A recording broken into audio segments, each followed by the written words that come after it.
Kita itu bisa secara matematik mengatakan 1 sama dengan 0. Kayak gitu. 1 sama dengan 0. Karena matematik itu tidak konsisten. Nih, contoh. Jadi matematika itu tidak lengkap. Tidak lengkapnya ada tidak lengkap teori 1, teori 2. Gitu ya. Gak ada satupun logika matematik yang super-super sempurna tuh gak ada. Dia kadang gak konsisten, kadang dia gak lengkap. Nah itu inherit, itu melekat di dalam pola pikir manusia. Makanya ada orang yang menurut kita, kok dia salah ya? Tapi menurut dia benar. Itu di Gödel sudah dijelaskan secara matematik. Tapi ini gak dibahas di kelas sih biasanya. Gitu ya. Nih coba ya. Program Hilbert, ya itulah pokoknya. Intinya ini, dari semua matematik tidak mungkin gitu. Tidak mungkin dia lengkap dan konsisten, itu nggak mungkin dari semua teori-teori matematik ya. Teori matematik itu kadang disebut aksioma. Ya, tidak dapat dia konsisten dan lengkap atau apa nih? Komplit, nggak bisa gitu. Ya udah itu intermezzo. Ini saya sambil nungguin ini Mas Adi nggak selesai nih gimana nih? Jadi itu makanya saya kecilin kan C-nya pas itu jadi 1E5. Iya. Tapi Mas Adi tahu nggak kenapa ini nggak saya selesai? Kenapa cepetan LBFJ tahu nggak? Datasetnya terlalu banyak sama C-nya terlalu besar juga, Pak. Iya itu betul. Tapi yang saya maksud LBFJS itu bekerja jauh lebih efisien, jauh lebih cepat. Makanya by default orang pakainya LBFJS. Kalau pakai Newton, Mas Adi itu mau jadi presiden tuh kayak nggak pakai shortcut tuh. Jadi ketua RT, RW, lurah, kapan nyampainya? Kalau mau shortcut, langsung jadi menteri gitu. Pengusaha, menteri, presiden gitu bisa. Itu LBFJS tuh. Jalurnya cuma 3 loncatan jadi presiden. Tapi kalau RT, RW, lurah, kepala keluarga, kelamaan. Itu yang si Newton. Makanya secara waktu ini nggak bisa selesai nih. Saya ngomong udah 10 menit kali itu nggak selesai. Oh, terlalu banyak permisalannya ya, Pak, jadinya. Terlalu banyak apa ya? Cabangnya terlalu lama, komputasinya gitu. Ibaratnya kayak bimbel kan ada tuh shortcut menjawab ujian nasional apa tes masuk universitas kan, masuk Sriwijaya itu kan ada cara cepat kan kalau di bimbel. Nah ini enggak ngikutin cara standar, ya udah nggak nyampe-nyampe. Udah habis waktu masih belum selesai ngerjain soal. Nah bimbel jago ada di situ cara cepat. LBFJS itu cara cepat. Tapi dia tidak konvergen, nggak nemu dia. Untuk logistic regression ya Mas Hadi. Jadi solusinya Mas Hadi ya fokus aja ke random forest. Nanti dibikin paper gimana? Ya dijelasin. Logistic regression tidak ketemu solusinya, tidak konvergen. Yang ketemu yang terbaik misalnya multinomial naive Bayes gitu. Lihat nih akurasinya. Nggak apa-apa penelitian itu memang begitu. Gitu Mas Hadi? Iya, Pak.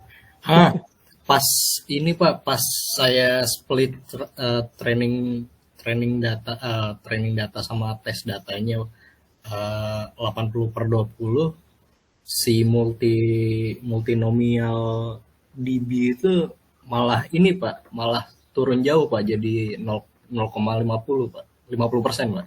Dari berapa settingnya ke berapa? Ini apa, datasetnya dibagi 80/20. Iya, sebelumnya berapa? Sebelumnya default kan Pak. Kalau defaultnya berapa?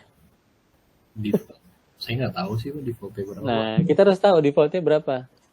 Defaultnya itu. Ini ya. Iya. Train test split scalar defaultnya berapa?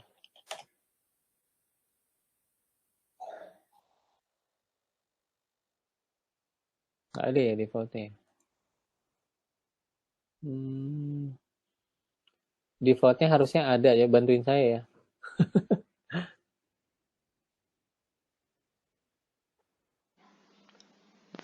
25% kalau nggak salah. 25. Oh iya itu will be set 0,25. Oh, oke, yang ini ya. Jadi 75 25 Mas Adi ya. Anggap aja begitu ya. Iya. 75 untuk training, 25 untuk testing. Ketika untuk trainingnya ditambah 80%, si multinomial naive Bayes itu tambah lemah. Ya bisa terjadi seperti itu. Mungkin overfitting, ya nggak? Mungkin apa underfitting gitu ya. Tapi kalau data ditambah malah jadi noise, modelnya rusak, itu mungkin overfitting. Oh iya. Jadi Mas Adi ini terlalu banyak belajar statistik, begitu belajar bisnis udah kagak ngerti. Otaknya penuh gitu. Kebanyakan belajar satu hal gitu. Trainingnya kebanyakan. Untuk si naive Bayes multinomial. Apa tadi? Itulah. Ya, gimana? Iya, datanya juga saya tambahin Pak, jadi 2.000, 3.000 dia turun Pak. Tetap Oh, data ditambah turun juga? turun juga. Oh, iya. Mungkin dia overfit ya. Nih, multinomial NB ini. Naive Bayes ya, multinomial naive Bayes. Mau nanya lagi, kenapa turun gitu? Enggak Pak, udah. Kalau mau nanya lagi, saya jadi jelasin naive Bayes nih. Oh nggak apa-apa, sekalian berarti Pak. Iya, nggak maksudnya panjang nih. Tapi ya kira-kira gitu, Mas Adi. Jadi yang saya tadi sampaikan tuh, kan ini udah bagus ya, udah bisa eksperimen, udah bisa praktek, udah bisa bikin paper. Cuman kalau mau yang akademik, ya berpikirnya lebih mendalam lagi. Pelajari modelnya gitu. Pelajari sedikit matematiknya. Dapetin, oh mungkin karena begini, mungkin karena begitu gitu. Nah disitulah kita berkembang, berpikirnya sangat mendalam. Jadilah kita analis, peneliti kayak gitu ya. Tapi kadang di dunia kerjaan nggak perlu gitu ya. Tapi berguna kalau kita mau bikin kayak startup, bikin sesuatu yang inovatif, kreatif, yang nggak dibuat orang. Itu kita perlu kemampuan analisis mendalam seperti itu. Gitu Mas Adi, mungkin ada lagi? Yang lain dulu Pak. Iya makanya yang lain dulu ya. Iya mana tahu. Kalau saya jelain naive Bayes nanti. Ini terus aja minus 10. Oke, mungkin yang lain dulu ya. Nanti kalau ini kapan-kapan boleh. Absen mana tadi?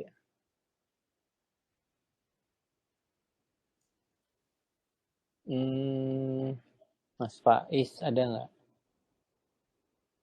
Mas Julianto ada? Ya, ada. Halo, Pak. Iya. Iya, Pak.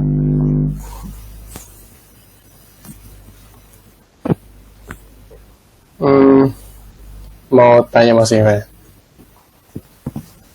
Halo? Iya. Tapi yang masalah Godel itu saya agak menarik sih. Oh, Godel. Okay. Ya, si Godel itu ini cerita gini. Si Godel itu dia mau meneliti sesuatu katanya. Soal paradox something. Terus dia dulu tuh matematik tuh istilahnya axiom something. Jadi intinya axiom tuh contoh 2 tambah 3 sama dengan 3 tambah 2. Jadi mau bapak muter-muter gimana pun pasti dapatnya sama gitu hasilnya. Iya. Itu aksiom namanya. Hukum komutatif ya. Ya, itu aksiom namanya. Nah, si Gödel ini punya masalah nih. Dia katanya dia nyoba rumus statement atau rumus matematika tuh dia convert ke digit, ke 1 2 3 kode-kode gitu. Terus dia pakai generator, dia convert. Jadi statement itu jadi kode 1 2 3 bla bla bla bla bla. Tapi secara aksiom itu bisa berbeda tergantung generatornya. Nah, dia hasil akhir penelitian itu dia bilang statement ini tidak bisa di-approve. Tidak bisa di-proof. dibuktikan gitu ya. Ya, tidak bisa dibuktikan. Terus dia bilang maksudnya dia coba proof ke matematik lain, rumus lain, banyak terdapat statement yang tidak bisa di-proof. Maksudnya statement yang bukan apa? Statement yang enggak apa? Gimana ya? Enggak komplit itu. Iya, betul, tidak lengkap, nggak sempurna. Iya, yang nggak sempurna katanya. Iya. Terus tapi saya sebenarnya masih gak ngerti proof sama maksudnya bisa dibuktikan atau enggaknya. Dia kondisinya di mana gitu, Pak? Oh iya. Pertanyaannya itu kali ya maksudnya. Iya. Oke. Saya mungkin ambil sesuatu yang mudah-mudahan saya nggak salah ya. Mas Julianto, musik kuadrat masih ingat nggak? Kalau nggak tahu ya. Musik kuadrat yang tadi.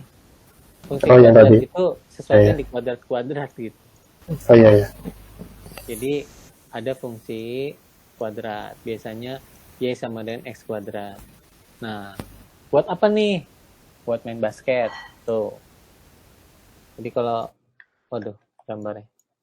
Jadi kalau saya main basket, ya, saya lempar bola kering, gerakannya itu gerakan kuadratik gitu, Mas Yulianto. Setuju nggak?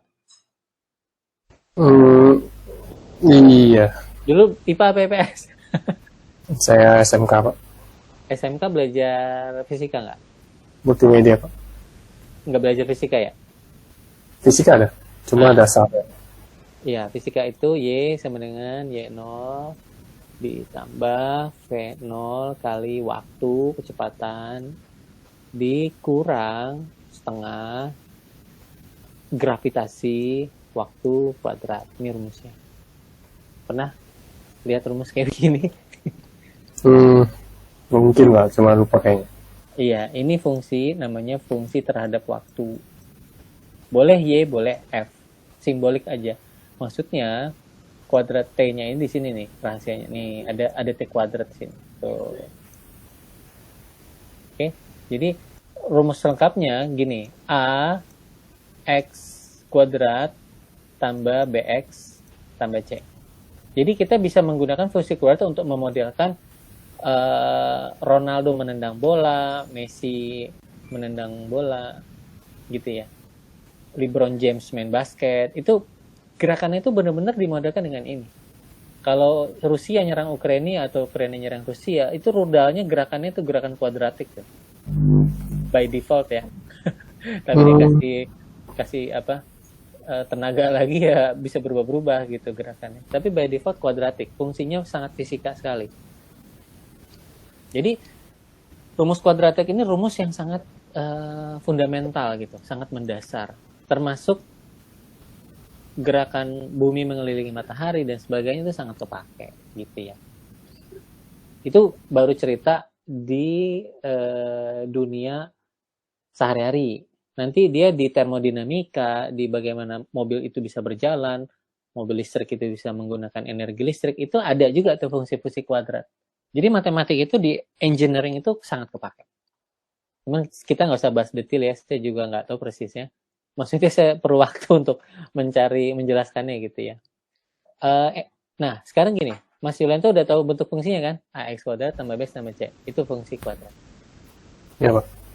Udah ya. Nah, bentuk itu kalau nggak begini, hiperbolik begini, bisa begini. Gitu.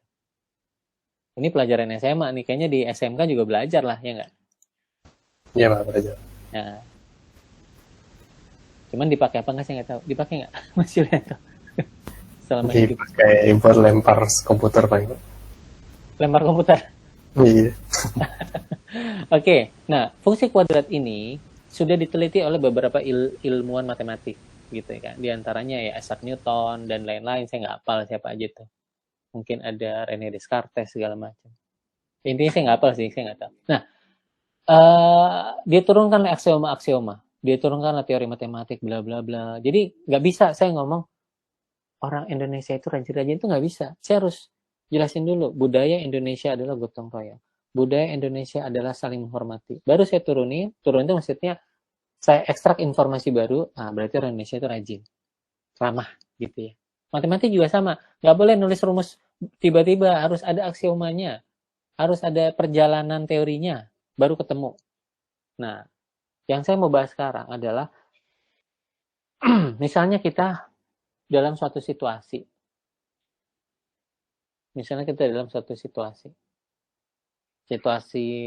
main basket ya. Kita lagi bikin aplikasi basket. Saya senang basket karena itu yang paling gampang menurut saya. Nih, kita tahu tinggi ring ini 2,8 meter misalnya. Kita tahu Y-nya. Nah, berarti pertanyaannya di sini, berapa kecepatan awal saya yang harus saya lempar gitu? Berapa V0 saya? Gitu, Mas Julianto. Karena kan rumus itu, saya simplified ya. Ini jangan pakai X, sekarang pakai T, karena bicara waktu nih. BT tambah C ya. Cuman A ini sebenarnya tadi minus setengah gravitasi ya. Anyway, kalau saya tahu ini tingginya 2,8. Nah, terus saya tahu dengan pengalaman berapa detik nyampenya. Misalnya biasanya 2 detik lah. Nih, slow motion. Ini maksa ya.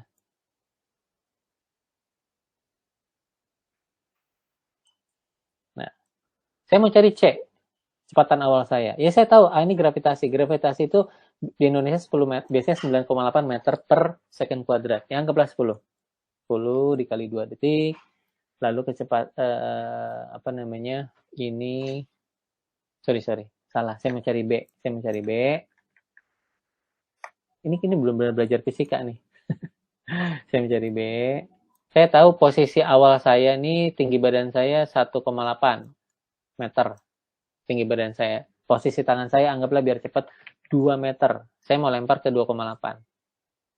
Jadi saya punya Y-nya, saya punya gravitasi ini dibagi 2 ya. Rumusnya setengah G. Jadi 10 bagi 2, 5 kali 2 tambah. Nah, ini yang saya mau cari. B-nya berapa sih? Gitu ya. Kali 2, T-nya tadi anggap T-nya 2 meter. Gitu. Bisa nggak? Rumus gravitasi itu udah standar, Pak. Rumus ini? Rumus gravitasi. Rumus standar. Ada sih penjelasannya. Berarti antara 5 gitu-gitu, Pak. Iya, ada penjelasannya. Saya nggak perlu jelasin. Iya. Tapi udah standar. Itu kalau salah, dia itu tinggi orang yang lempar. Kalau B di sini maksud saya V0, kecepatan awal. Maksudnya dia harus nyempar sudutnya dan tenaganya berapa. Maksud saya gini, B ini bisa dikalkulasi secara matematik. Jadi ini pindah nih, ini kan 10, pindah ke sini. Ini kan 2, pindah ke sini. Dapat kita B-nya. B itu akan ketemu. Yes, ketemu. Nah, rumus ini caranya ada beberapa cara mencarinya. Misalnya kita mencari T. T ini rumusnya adalah plus minus B. Saya lupa ya. Akar kuadrat B kuadrat minus 4AC dibagi 2A. Nah, kalau saya mau nyari waktunya, misalnya saya punya informasi kecepatan awal. Sekarang gantian. Saya mau estimasi berapa waktunya. Ini ada rumusnya di sini. Nah, rumus ini benar-benar bisa diturunin secara lengkap. Jadi menurut secara Gödel tadi, ini ada perjalanan nih. Gini. Saya dulu belajar kalkulus tuh nurunin kayak gini nih. Soal latihannya. Ini kalau gini. Maksudnya ya. Bapak kalau mau cari bagian ini, Bapak bisa membalikin gitu. Bisa dibalikin, sehingga kita bisa... Kayak Bapak tadi kan rumus yang lain itu. Terus Bapak mau cari waktunya doang, Bapak bisa cari pakai rumus ini gitu. Bisa. Harusnya sama gitu. Iya. Nah ini karena bisa di-proof, bisa dibuktiin, dan sudah dibuktikan di jurnal matematik oleh siapa, makanya dibilang lengkap. Komplit. Nah kalau yang nggak lengkap, ya itu yang dibahas Gödel gitu. Gitu Mas Julianto. Mas Julianto bingung. Yang maksudnya nggak lengkap gimana sih Pak? Banyak hal, ada hal di matematik tuh yang memang nggak bisa di-proof gitu. nggak bisa solusinya tuh tepat tuh nggak bisa analitik, nggak ketemu. Yang bisa kita lakukan cuma Bisa aproksimasi, contoh nggak? mendekati. Satu Ya, yang nggak bisa di-prove itu. yang contoh nggak bisa di-prove ya. Ya. Kita cari ya. Gödel theorem.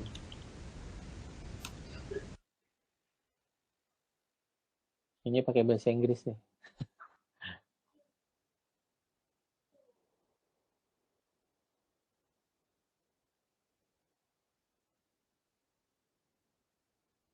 Kalau contoh yang lengkap udah paham ya, yang tadi kuadrat ya. Ya Pak. Maksudnya ada turunan-turunan gitu. Iya, ada turun-turun nggak bisa.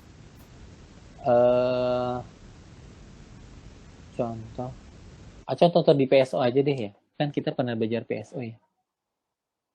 Ini kalau baca matematika gini pusing. PSO ya, coba PSO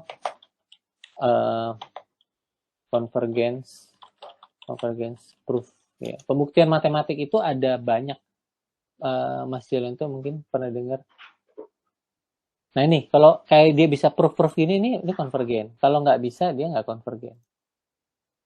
Jadi kan kita nih di AI, di machine learning kadang kita bikin algoritma. Nah pembuktiannya kalau saya sendiri itu nggak membuktikan secara matematikal gitu. Saya buktiinnya secara eksperimen. Iterasinya saya setting sekian. Lebih bagus kan akurasinya, kayak gitu sampai di situ aja. Nah ini dia berusaha membuktikan secara konvergen. Nih convergent condition, nih contohnya. Nah ini ada rumusnya nih. Dia bikin aksioma, dia bikin teorema, gini,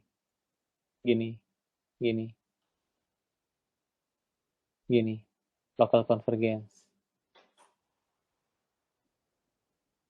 Oh, jangan. Ya, pokoknya kalau ini dia berusaha membuktikan ya. Ini berusaha membuktikan. Menurut dia, ini memang konvergen. Konvergen itu yang tadi. Jadi ketika kita iterasi, semakin kita banyakin iterasi, pasti errornya semakin kecil.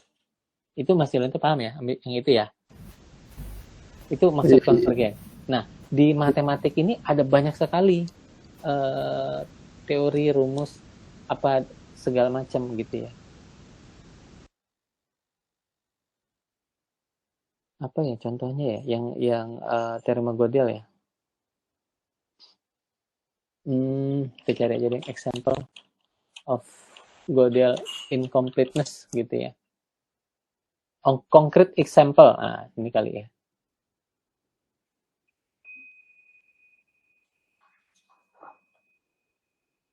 Jadi bahasa matematik ya.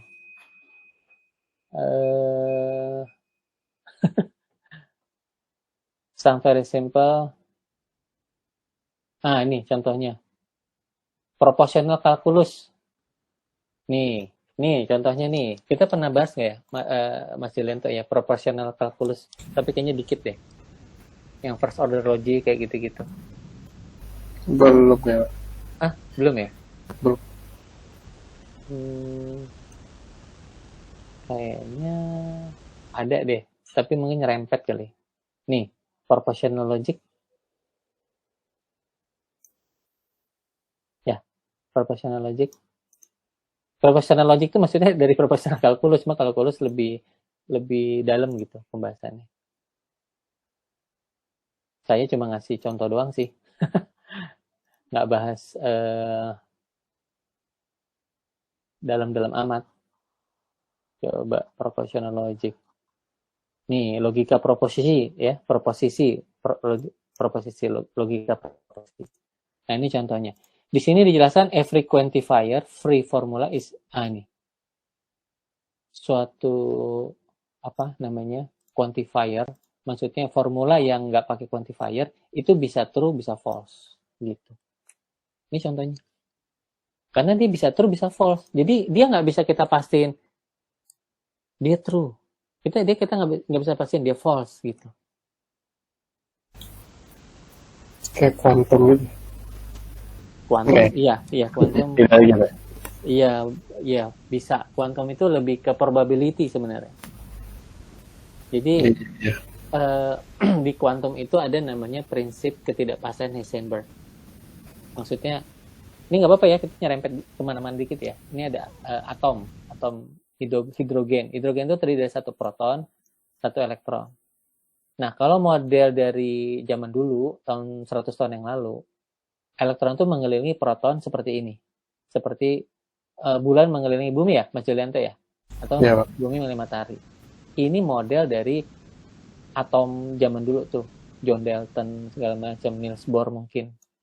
Nah, tiba-tiba datanglah si Heisenberg ya, Werner Heisenberg, 100 tahun yang lalu juga kurang lebih. Dia menyatakan atom itu tidak mengelilingi begini, tapi cuma probabilitasnya aja. Gitu. Kemungkinan sih kita nemuin atom tuh di daerah sini, 0,529 angstrom kalau saya nggak salah. Angstrom itu 10 pangkat minus 10. 0,1 nanometer. Kemungkinan ketemunya di sini, probabilitas tertinggi dia di sini. Tapi bisa juga kita nemuinnya di sini sampai di sini, gitu. Itu atom, itu kuantum. Jadi nggak pasti, cuma tuh nggak pastinya karena instrumen alat-alat fisika kita memang nggak bisa mendeteksi elektron itu posisinya di mana dan dia lagi kemana gitu. Jadi kalau saya melihat Mas Julianto lagi di Pondok Indah Mall, saya nggak tahu dia mau kemana. Tapi kalau saya melihat Mas Julianto lagi jalan ke kanan, saya nggak tahu posisi dia di Pondok Indah atau di Bekasi, saya nggak tahu. Jadi ada sesuatu yang tidak bisa diketahui manusia. Posisi sama momentum itu pasti lebih besar dari H coret per 2. Gini, ini konstanta Planck namanya, konstanta Max Planck. Ini beda lagi nih sama Euler. Tapi ya mirip-mirip juga sih ya. Intinya kita nggak tahu nih true apa false gitu. Pak. Ya. Iya, gitu Mas Julianto mungkin saya cuma bisa jawab. Pusing juga, Pak. Hah? Gimana? Pusing juga, Pak. Kalau pikir pusing juga. Kalau dipikir itu saya khawatir sesat. Sesat. Iya. Sesat itu maksudnya gini, kita nggak punya pegangan. Ya.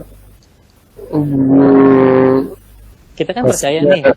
Kita kan percaya nih matematik itu sesuatu yang bisa dipegang kan. Kita jadi nggak bisa pegang dia gitu. Kebayang nggak? Karena ada teori ini gitu. Karena ada teori ini. Iya. Jadi kita harusnya prediksi saya besok apa ya gini gitu. Tapi ya karena ada teori ini kita nggak bisa yakin lagi sama apa yang kita pikir gitu. Sesuatu maksudnya bingung gitu maksudnya. Sesuatu kayak orang bingung gimana sih? Ya, Kebayang nggak? Harusnya kan kita yakin performa mobil saya segini, itu dia udah nggak yakin lagi gitu. Karena nggak komplit sih gitu, nggak konsisten gitu mungkin. Coba. Guys, ini pembahasannya semi filsafat ya. Oke, lanjut siapa? Seru ya. Kalau menurut saya seru sih, tapi sekaligus agak-agak semi berbahaya. Mas Dedi ada? Nggak ada ya? Berapa, Pak? Oh iya. Mas Rudi, Ya Pak, ada Pak. ya nyimak nggak? Udah pusing Pak kalau pagi-pagi Pak. Saya juga pusing. Pagi-pagi Ini- berat banget bahasannya Pak. Enggak, memang gimana ya? Tapi menurut saya seru loh. Maksudnya Iya. kita tuh nggak cuma sekedar taunya 2 tambah 2 4 gitu. Ada orang di luar negeri tuh yang mempermasalahkan gitu. Hal-hal yang bagi kita tuh nggak masalah. Tapi mereka dengan cara seperti itu mereka dapat inovasi, kreasi baru gitu kan. Kita enggak. Kita gini-gini aja. Ada kelebihannya juga gitu. Iya. Iya. Heeh. Mas Rudi, silakan. Mungkin ada yang mau bebas ya. Bebas ya Saya, Pak. saya kan mau menerapkan kurikulum merdeka buat S2 nih. Materinya boleh bebas, tapi kita sambungin sama AI, sama matematik gitu ya. Iya. Tapi kita nggak ikut banget sama, oh harus begini materinya gitu. Enggak ya. Siapa? Ya. Sebenarnya ini Pak, saya kemarin kan nyoba-nyoba yang image processing juga kan ada buat klasifikasi juga kan kemarin nih tugasnya. Mm-mm. Kan agak bingung tuh kayak yang ada istilah AirPods, overfitting, segala macam. Itu kan saya masih baru banget nih di AI di AI lah khususnya gitu kan. Kayak sebenarnya AirPods tuh apa itu Pak? Kayak ngitung itu satu putaran loopingnya kayak gimana atau eh, ya kayak gitulah Pak. Saya masih kurang nangkep juga sih sebenarnya kemarin udah nyari-nyari agak bingung juga tuh Pak. Iya. Iya. Oke, saya paham kebingungannya. Saya juga bingung. Jadi gini, gimana ya, Mas Rudi, ada nggak satu model machine learning yang dipelajari? Atau ada nggak satu fungsi matematik yang dipelajari? Maksudnya bukan dipelajari aja, paham gitu. Paham sedikit nggak apa-apa? Ya paling itu sih Pak yang tadi kuadrat coba paling Fungsi yang paling kuadrat ya? iya, paling gampang kan Pak. Oke. Kuadrat atau yang pangkat 3 gitu. Fungsi kuadrat ya? Oke. Fungsi kuadrat. Fungsi kuadrat itu bentuk yang paling umum. Waktu SMP belajar gini kan? Masih ingat nggak?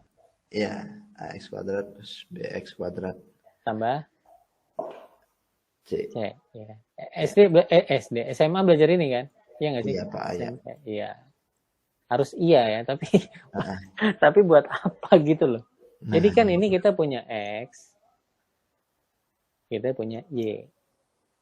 Jadi machine learning kan bicara data set.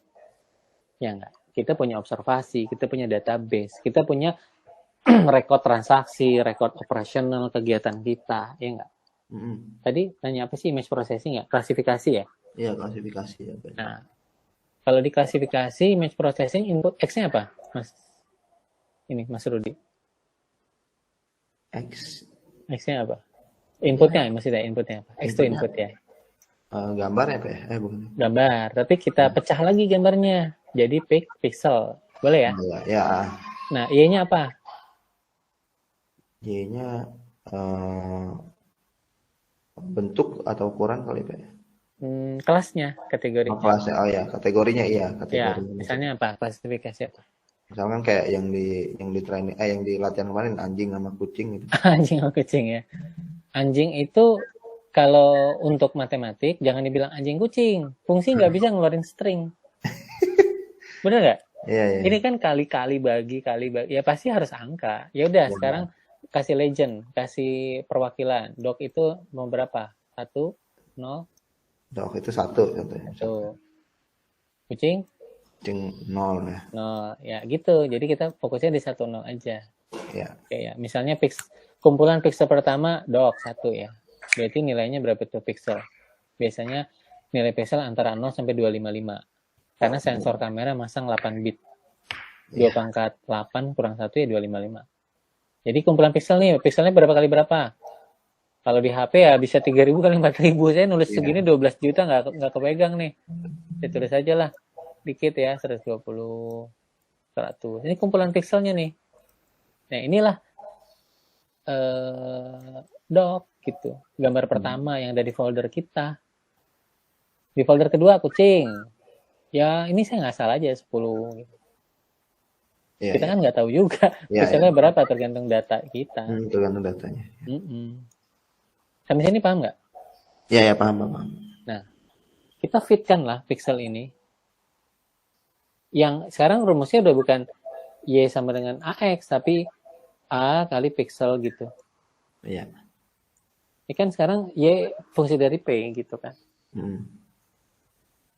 Nah, yang dicari apa? Mas Rudi. Yang dicari A, B, sama C. Itulah parameternya. Gitu. Jadi A-nya berapa yang terbaik? Ya kalau di machine learning suka-suka, kan biasanya random gitu. Jadi secara aturan tuh random. Karena kita nggak tahu, kita nggak salah aja. Nanti A ini diupdate. A, ini namanya epoch atau iterasi. Dari A, ini I ya. Sorry, jelek banget itu tulisan saya. Mau beli pen tapi nggak dibeli-beli. Biar bagusan gitu tulisannya. I tambah 1 dengan A yang ke I. Nah, biasanya ada nih sesuatu nih di sini. Ada koefisien learning rate, ini ada gradient, ini metode Newton tadi, turunan dari error. Ini kayaknya susah karena sana saya baru lihat nih, udah lama ngelihat. Iya, tapi kalau dimasukin tinggal masukin aja. Learning rate biasanya settingan 0,1. Turunan error dia turunan pertama, gradient dia. Nah, misalnya awalnya itu ditebak random 0,5 misalnya. Ya, di epoch pertama, ini berubah 0,5 dikurang. Ya, misalnya hasil perhitungan ini katakanlah 0,1 ya. Berapa 0,5 0,1 kurang 0,1? 0,4. Nah, ini A yang baru. Jadi setelah di epoch, si parameter ini berubah gitu Mas Rudi. Ngerti nggak? B-nya berubah. Ini baru A ya. B juga ada hitung-hitungan kayak gini, sama aja. C berubah. Sampai errornya mendekati 0. Sampai akurasinya tinggi. Kita epoch terus. Epoch iterasi itu sama aja. Paham kan? Iya ya Pak. Jadi maksudnya kan kayak epoch tuh kayak apa ya? Kita ngurangin inisial yang kita tentuin di awal gitu kan, Pak. Parameternya kita cari. Iya, parameter ABC kita cari. Kalau fungsi kuadrat. Kalau jaringan Sarah-Teron, parameternya bobot namanya. Oh, kalau epoch itu buat nyari itu ya Pak ya? Maksudnya kayak buat ngelihat parameter. Bisa ngelihat buat kayak yang tadi Bapak bilang buat nyari errornya yang sampai 0 gitu tadi ya Pak ya? Iya, tujuannya supaya errornya 0 sehingga dia akurat klasifikasinya. Nah kan model machine learning kan ada SVM. SVM itu juga sama mengurangi error juga dengan epoch diiterasi terus. Kalau tadi kan yang logistic regression dia mengiterasi sampai 1000 kali gitu. Ternyata di iterasi tambah dia malah lari kemana-mana gitu akurasinya. Dibilang tidak tidak konvergen. Mas Hadi, udah lihat belum ini? Ya Pak. Udah lihat belum nih? Kita ganti Newton CG. Tuh. Bisa, tapi ada penderitaannya dikit nih. Tuh. Iya, lama ya Pak. Lama. LBFJS itu cepet banget. Sekian menit selesai, tapi nggak ketemu. Nggak konvergen. Itu ya. Solusinya Mas Adi paham ya, ininya kita edit aja gitu parameter. Parameter tuh gini maksudnya nih Mas Rudi. Iya. Fungsi kuadrat parameternya apa aja? A, B dan ABC. Kalau handphone parameternya apa? Parameternya dia dikarakterisasi oleh siapa? Rumus kuadrat tuh gini. Saya rumus kuadrat dulu aja. Ya, mari kita belajar matematik. Matematik dasar atau menengah ya. Nah, A itu kalau A-nya positif, bentuknya senyum apa cemberut? Ayo. Cemberut, Pak. Cemberut ya. Dulu gini nih, seingat saya. Lupa juga sih, Pak. Enggak kayaknya gini deh. Kalau yang cemberut tuh yang gini, sipit gini, minus tuh. Iya. Gitu saya dulu ngapalinnya karena saya juga nggak hafal gitu kan. Saya nggak ada kayak gitu Pak dulu Pak. Iya. Jadi kalau A-nya positif dia begini bentuknya senyum. Iya.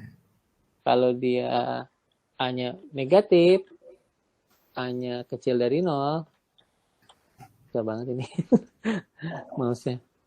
Dia cemberut gini A-nya. Jadi A ini mengkarakterisasi bentuk fungsi kuadrat kita, grafiknya nih tuh diagramnya. Oke? Iya. Nah, kemudian kalau C-nya, ini dia kalau C-nya ditambah dia naik ke atas, C-nya dikurangin turun ke bawah. Kan Y-nya dikurangin. Kurang C. Gitu. Jadi A, B, C ini memberikan bentuk kuadratik kita gitu, Mas Rudi. Kalau fungsi kuadrat bentuknya AX tambah B. Yang Y sama X-nya kan data kita. Yang parameternya mana? Yang mengkarakterisasi fungsi itu, fungsi linearnya. A sama B gitu ya. Nah, kalau X-nya 0, dia di sini motong sumbu Y di B gitu. A ini adalah kemiringannya. Kalau kemiringannya tinggi, begini dia miring tuh. Kalau A-nya 0, jadi kagak miring, dia datar gitu. Iya. Karena ininya 0, Y-nya udah pasti B. Jadi ya kalau A-nya 0 ya berapapun X-nya ya B gitu. Datar. Jadi kalau miring ya gitu, A-nya kecil dari 0. Intinya parameter itu mengkarakterisasi model kita. SVM, jaringan serat tiruan.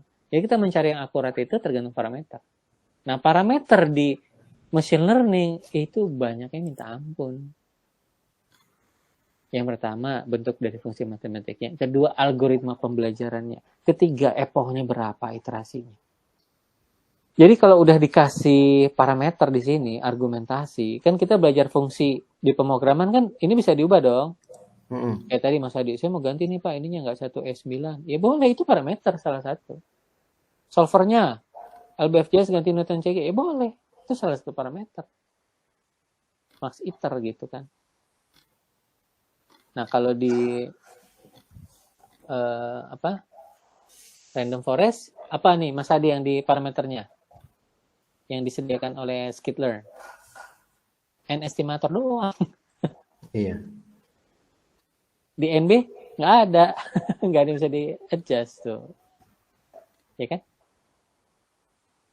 Jadi Mas Rudi udah paham ya? Epoch itu apa? Iya, Pak. Nah, cuman kalau sebuah text mining, ini kan kita dari awal tuh banyak nih yang bisa kita ubah-ubah, yaitu parameter semua. Ukuran dataset, pembagian training testing, kemudian ini kita mau pakai fiturnya TF-IDF atau apa, fiturnya mau ditentuin 4.000, 1.000, itu parameter semua. Sesuatu yang kita bisa ubah-ubah supaya keseluruhan daripada model kita akurat dalam memprediksi analisis sentimen. Parameter itu istilah umum aja. Sebuah HP parameternya apa? Ukurannya, operating systemnya, Android-nya misalnya. Gitu. Produsennya, harganya, itu parameter semua. Gitu Mas Rudi. Tadi nanya apa epoch ya? Udah saya jawab belum? Iya, Pak. Iya. Sama apa lagi tadi? Kayaknya ada 2 tadi nanya. Itu lebih ke situ Pak, maksudnya kayak kemarin kan nyoba-nyoba juga kan, maksudnya kayak gedein epos atau ngurangin eposnya gitu kan Pak. Kayak ada pada saat saya kecilin itu saya ngeliat kayak akurasinya tuh udah nyampe apa namanya, hampir satu lah gitu kan, cuman setelah saya ulang lagi turun lagi gitu. Nah itu maksudnya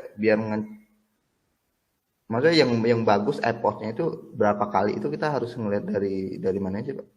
Oke. Jadi ada model akurasi 100%. Satu itu kan 100/100. Bahasa lainnya 100% per 100. Nah, tapi pas di run lagi turun dia gitu ya maksudnya. Iya Pak. Kok bisa gitu ya? Yang tadi yang saya jelasin. Karena algoritma ini biasanya menebak parameter awalnya random. Oh iya. Saya mau nanya, ada orang main basket, ada Ronaldo nendang bola ke gawang ya. Ini Ronaldo tendang bola, tendangan itu begini, keluar terus pisang gitu. Yo, dia nendangnya nggak begini, kuadratik dia nendangnya. Dia tendang keluar dari corner, ya kan? Bisa mincong begitu. Iya. Nah itu kan A, B, C-nya beda. Ya enggak? Nah, dalam machine learning biasanya ABC itu ditebak secara acak random. Nah, karena random, pas kita run lagi, random lagi, berubah lagi ABC awalnya. Kita run lagi, berubah lagi, gimana tuh? Kadang ketemu konvergen, kadang enggak. Nah, machine learning ini tidak analitik, dia soft computing. Sesuatu yang tidak bisa dipegang. Bisa dipegang, tapi harus pakai trik-trik lagi gitu. Nggak bisa sekarang sekali, ketemu akurasi 100%. Coba terus kirim ke temen kan, ini modelnya kayak gini nih. Pakai Nextbase aja nih. Gue cobain 100%. Pas dia nyoba, 60%. Wah, bohong nih katanya. Iya. Gitu kan kejadiannya. Iya, Pak. Iya. Jadi solusinya apa? Ada trik-triknya. Triknya kita ukur lagi metrik tambahan. performa tidak ukur dari kita ukur dari akurasi, tapi kita ukur dari standar deviasi. Jadi kalau di paper tuh, kadang di paper saya melakukan eksperimen untuk satu settingan parameter 25 kali. Lalu saya cari akurasi rata-rata. Ada 100%, ada 90, sampai 25 saya bagi. Ada yang 60. Jadi secara standar deviasi akurasi rata-rata saya cuma 75 ternyata. Gitu. Kalau mau curang ya udah ambil aja yang 100. Atau mungkin 25 kali nyoba model yang sama, parameter sama, pertama 10%, terus sempat 100 gitu. Terus yang 10 nggak dianggap, 100 yang dilaporin. Bisa itu semi-semi penipuan itu. Atau dia nggak ngerti. Nah iya itu Pak, kayak saya Pak bingung. Nggak ngerti. Jadi pas bikin paper, laporin ini yang terbaik semua gitu. Iya ini Itu kayak nggak udah fair. mencapai yang 100% gitu, berarti udah bagus nih ngambil yang ini aja Bagus, gitu. cuman pas di run lagi kan turun gitu. Iya, iya. Nah itu, jadi pakai metrik lagi tambahan. Kita run 10 kali, 20 kali, 30 kali, 25 kali. Kita cari akurasi rata-rata. Akurasi rata-rata. Nah kalau yang reviewernya jago, dia bisa lihat, oh cara eksperimennya salah nih. Makanya paper kita di-reject. Gitu. Tapi kalau reviewernya nggak teliti, nggak berpengalaman ya, wah 100% semua nih terbitin aja. Gitu. Yang baca juga nggak ngerti gitu kan. Wah keren, pas dicoba hancur gitu. Gimana tuh Mas Rudi? Iya. Pas dibikin alat prototipe di industri, merusak. Rusak. Iya kan? Bahaya Pak ya. Bahaya. Nah makanya kita ngirim ke jurnal yang tinggi-tinggi itu kadang sering di-reject, itu ya wajar. Karena kita harus lebih mendalam lagi analisisnya. Begitu kira-kira? Iya Pak. Terima kasih Pak. Ya. Oke, lanjut ya. Pak Marzuki ada? Ada Pak, ya. Ya, gimana? Udah rapotnya? Udah Pak, ya. Iya. Iya. Gimana Pak? Mungkin ada ini. Ada info? Enggak. info enggak ada sih.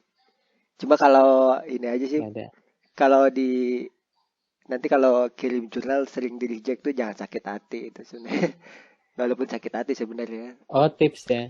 Iya, tapi jangan diambil hati lah pokoknya. Walaupun sakit hati. Dimaafkan gitu.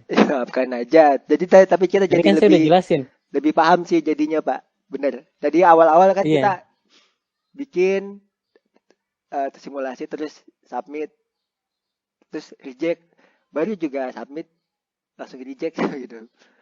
Tidak ada novelty gitu. Iya, saya aja digituin.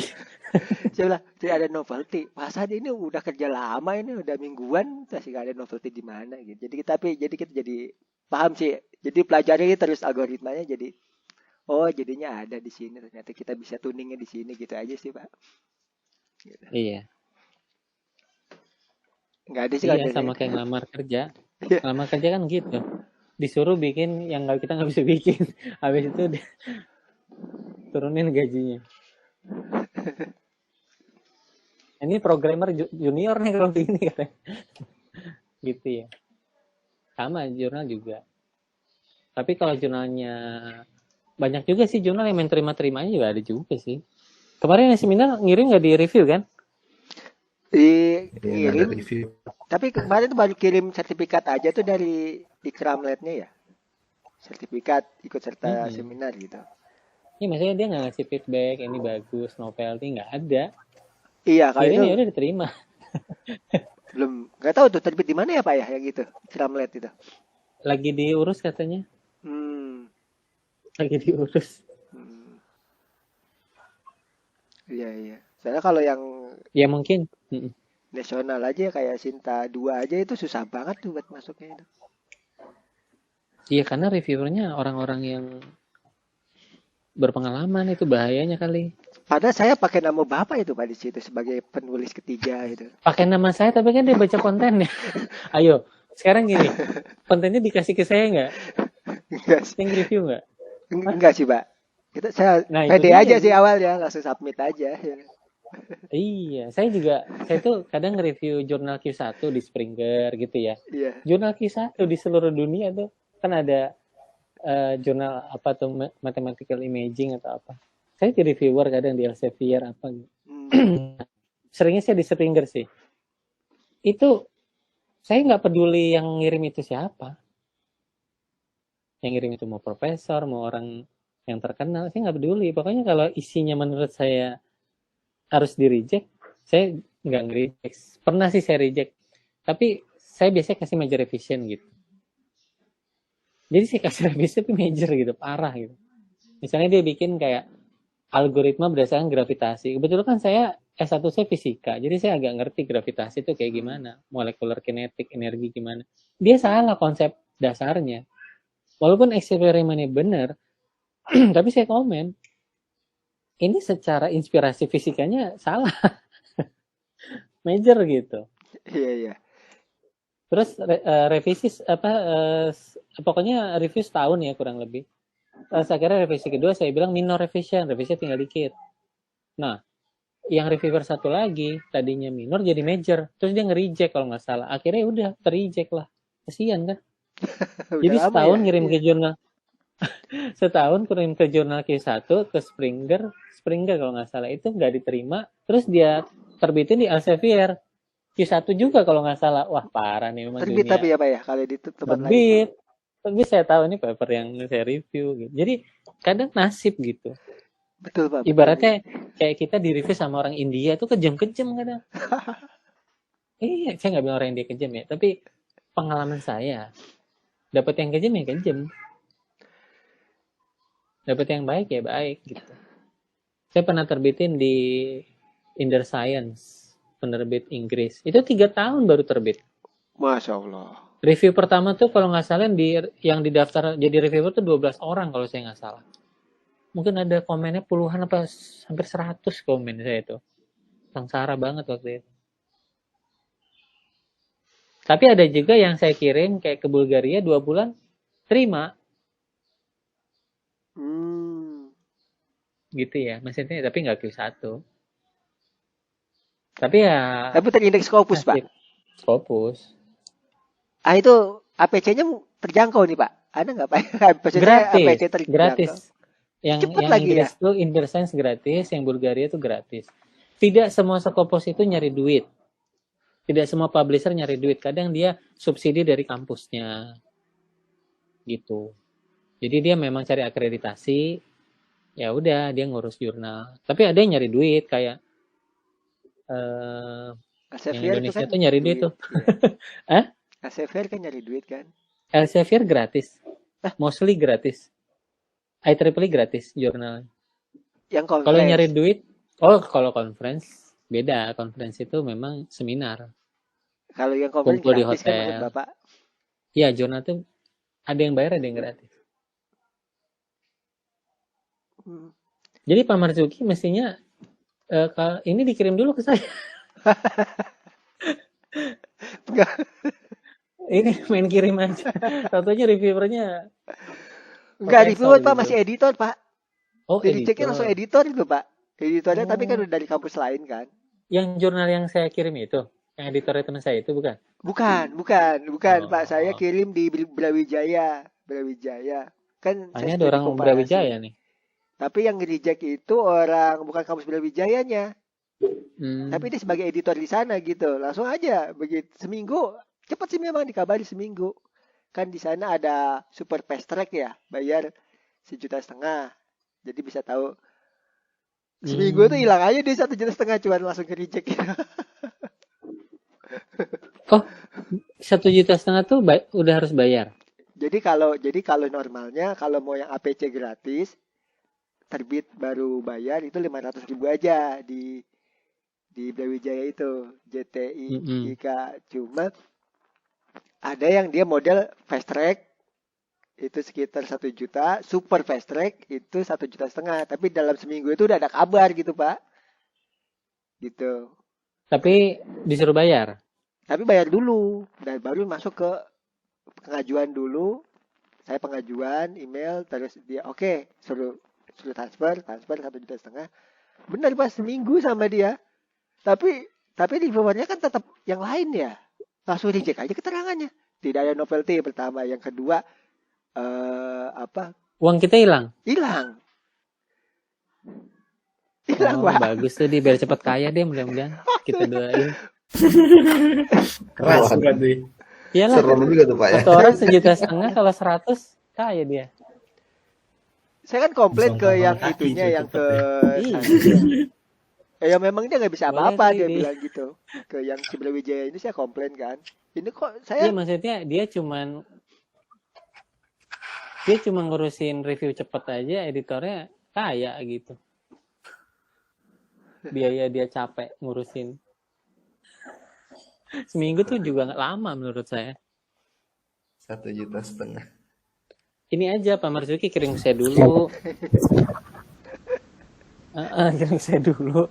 Nanti diedit dulu, dipercantik dulu. Kayak apa? baru kirim. Kayak kena scam gitu ya.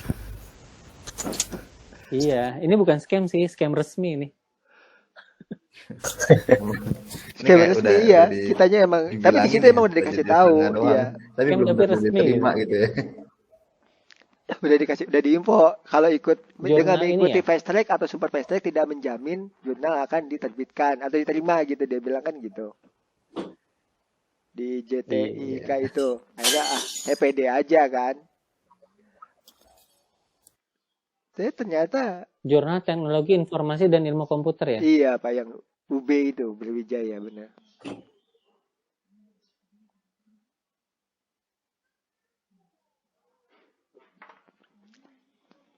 Iya, iya. Mm-mm. Ya kalau itu sakit hati sih Pak. Mau Sakit bilang hati. yang sakit hati kayaknya nggak relevan deh. Itu bener sih, sakit hati sih Pak itu. Iya, Pak Marzuki Kena kurang iming-iming relevan di hasilnya. awal. Apa?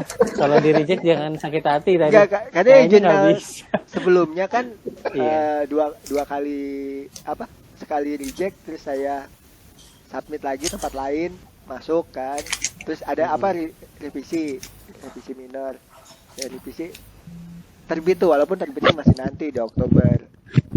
Hasil jurnal yang kedua ini saya pede aja ibaratnya. Ibaratnya pengalaman bagus gitu ya. Iya, pengalaman bagus, Cinta 2 kayaknya. Kirim seminar nggak direvisi, tinggal presentasi. Pengalamannya udah indah banget ini. Ternyata malah ini. Iya, iya. Ini agak kacau sih ini. Menurut saya. Harusnya ya jangan 1,5 juta lah fast track.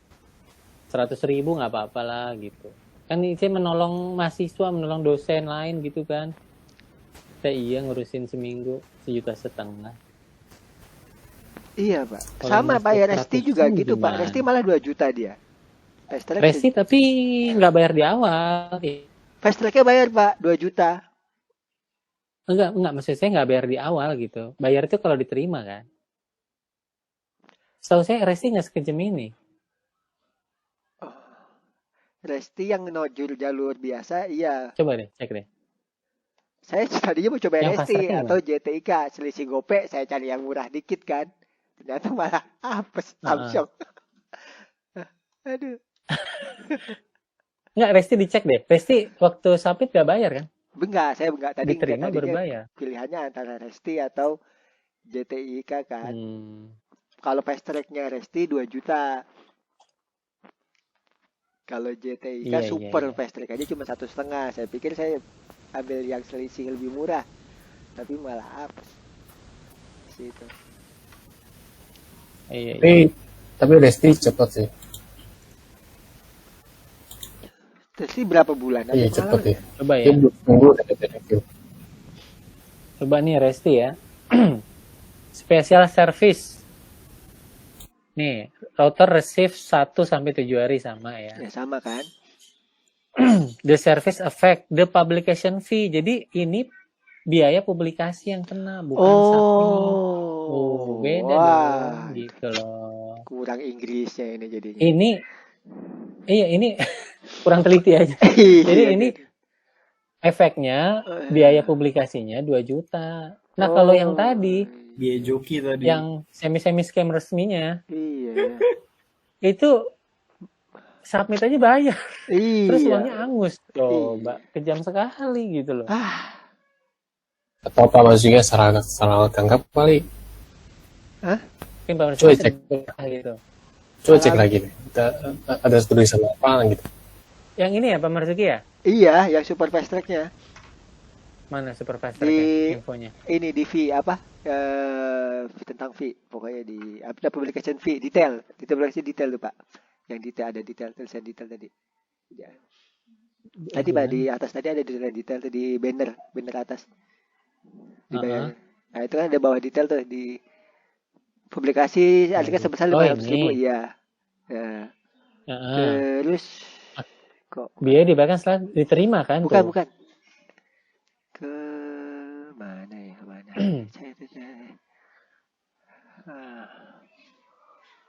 ada dia. Kita tanya Google aja deh. Iya benar Pak. JTI. Ini ya UB ya? Iya betul Pak. Google lebih tahu deh. Kok hilang? Oke. Dengan membayar, oh iya ini bayar review nih. Iya ini kan yang biasa tuh yang fast track-nya. Di bawahnya ada lagi Mas super tuh ada linknya bawahnya itu. Bapak. Yang mana yang super? Link tuh link itu. Ini. Iya. Nah itu ada lagi super. Ada super ya. Tapi sebentar, ini Pak Marzuki, ini review Pak. Jadi review mempercepat proses dengan seharga 1.500.000 dan tidak menjamin. Kalau yang Resti, iya, bayarnya saya publikasi. Iya, saya salah itu. Ini parah nih publikasi 500 masa review seminggu 1.500.000. Ya sudahlah, serah dia. Toh juga ada yang mau kan? Nggak make sense. Toh juga ada yang mau. Saya mau itu. Dari Songgul aja ada yang mau. Aduh. Gimana ini? Kalau saya sih nggak mau loh. Pak Marzuki beneran. Maksudnya kan supaya nggak pusing nanti di tesis pasti bikin jurnal juga, pokoknya long start. Iya, kan iya. gitu. Iya sih. Biarin aja. Ya udah sekarang gini aja. Saran saya ini ya kirim aja dulu ke saya, baru dikirim gitu. Jadi direvisi dulu sama saya, di apa? Perbagus lah gitu. Iya Pak, iya Pak. Mungkin ya itu editor apa si reviewernya nggak peduli kali. Apakah ini bayar, apakah ini nggak bayar, apa gimana di reject gitu kan. Mestinya kan direvisi aja lah major gitu, dikasih kesempatan. Ini main reject aja. Ya begitulah nasib. Oke, gitu ya Pak Marzuki. Next kita siapa ya tadi yang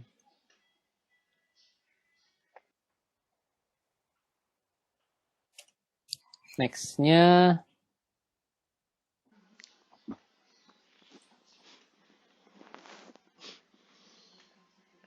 Pak Freddy nggak ada. Mas Rizky, silakan. Iya Pak,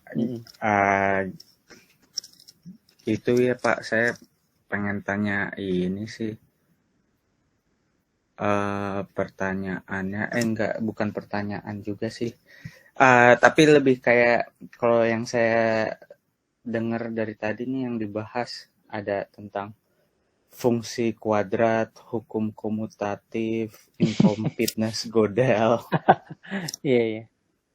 Sampai ada standar deviasi sempat dibahas tentang rata-rata hukum gravitasi main basket, main bola, terus nyerempet ke termodinamika itu kayaknya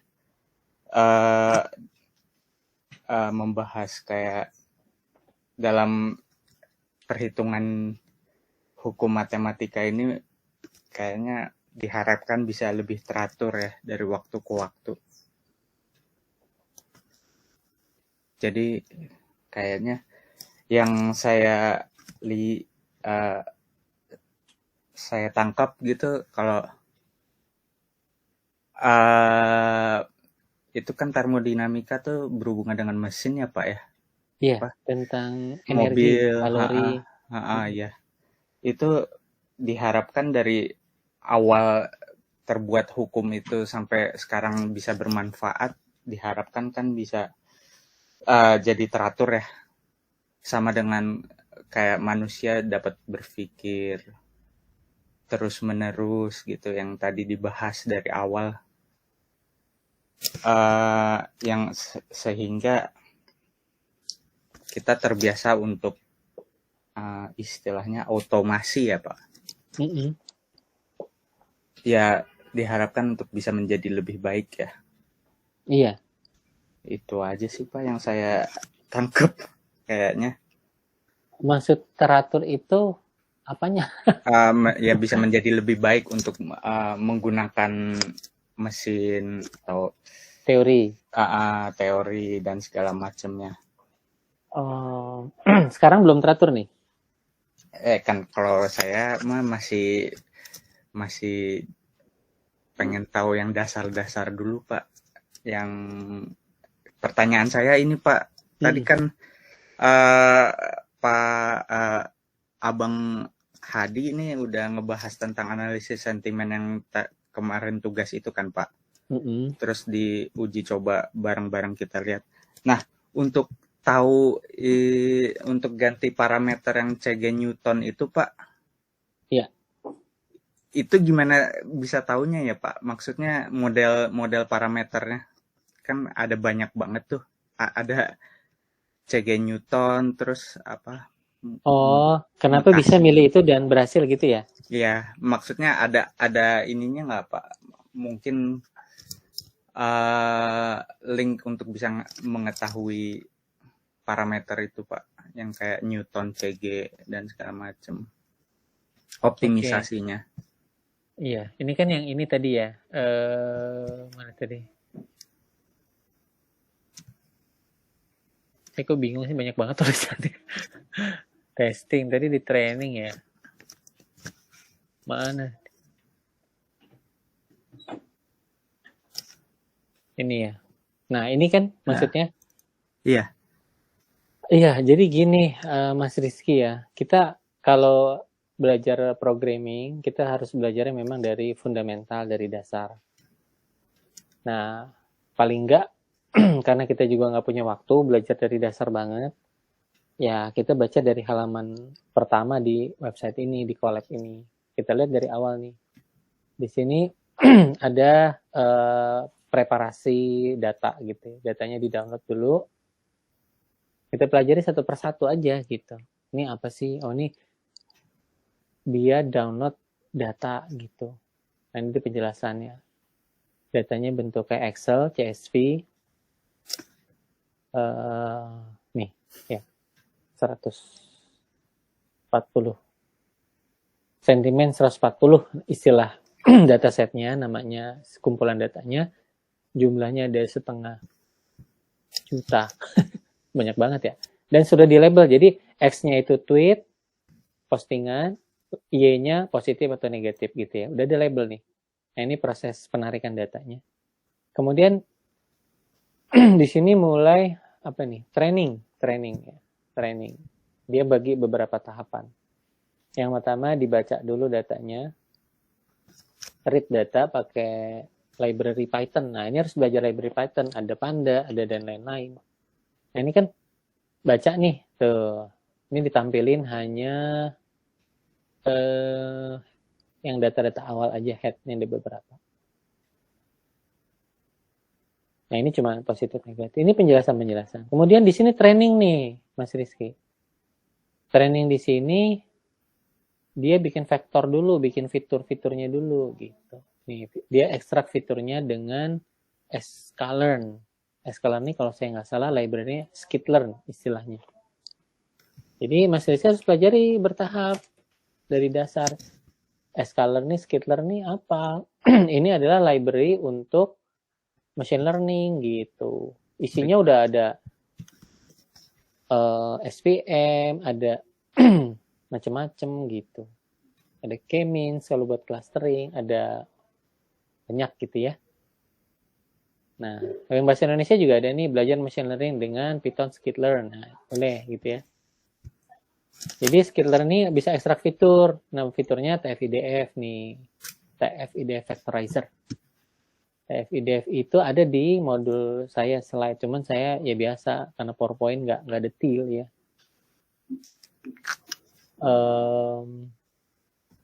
Cuman ya kesempatan kita diskusi begini lebih detail.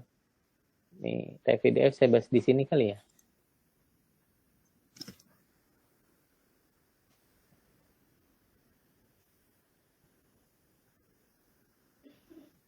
Nah, ini fitur bisa back forward. Oh, bukan. Di modul 10 berarti.